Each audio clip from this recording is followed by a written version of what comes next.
আসসালামু আলাইকুম। চমক দেখাবেন ডক্টর ইউনূস। ২০-২৫ জনের বহর নিয়ে জাতিসংঘে যাবে বাংলাদেশ। জাতিসংঘের ৭৯তম সাধারণ অধিবেশনে যাবেন অন্তর্বর্তী সরকারের প্রধান উপদেষ্টা নোবেলজয়ী ডক্টর মোহাম্মদ ইউনূস।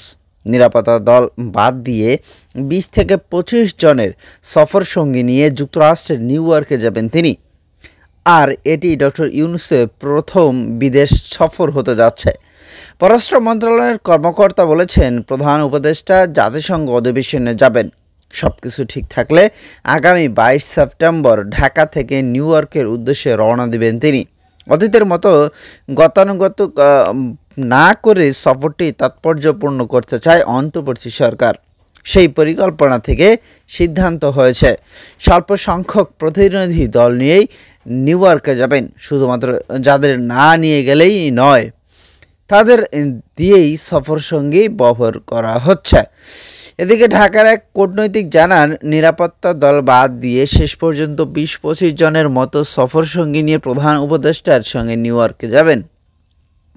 প্রতিনিধি দলের সংখ্যা এখনও চূড়ান্ত নয়, তবে ২০ থেকে ২৫ জনের বেশি হবে না। এর মধ্যে প্রধান উপদেষ্টার কার্যালয়ের ৭ জন প্রতিনিধি দলে রয়েছেন। করোনা মহামারীতে পরিস্থিতির কারণে জাতিসংঘের ৭৫তম অধিবেশনে সশরীরে যোগ দেননি সাবেক প্রধানমন্ত্রী শেখ হাসিনা। টানা ১৬ বছর ক্ষমতায় থাকাকালে প্রায় প্রতি অধিবেশনে সরকার প্রধান হিসেবে যোগ দিয়েছেন তিনি।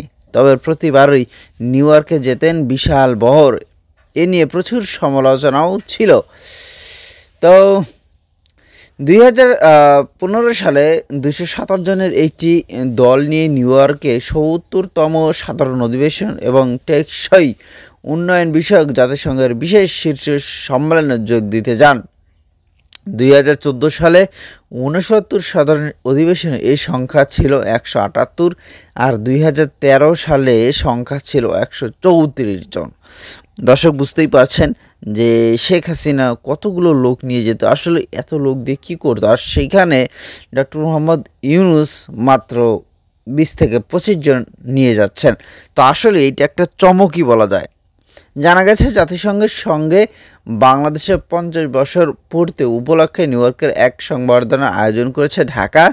সেখানে বিভিন্ন সরকার, রাষ্ট্রপ্রধান সহ বিভিন্ন আন্তর্জাতিক সংস্থার প্রধানদের আমন্ত্রণ জানানো হয়েছে। এছাড়া নিউ ইয়র্কে রোহিঙ্গা নিয়ে একটি সাইড ইভেন্টের আয়োজন করেছে বাংলাদেশ। সফরকারী সঙ্গীদের নিয়ে ডক্টর ইউনূসের ২৯ সেপ্টেম্বর দেশে ফেরার কথা রয়েছে। আশা করছি বুঝতেই পেরেছেন ডক্টর মোহাম্মদ ইউনূস তিনি কি করতে চাচ্ছেন এবং বাংলাদেশকে কি চমক একটা উপহার দিতে যাচ্ছেন।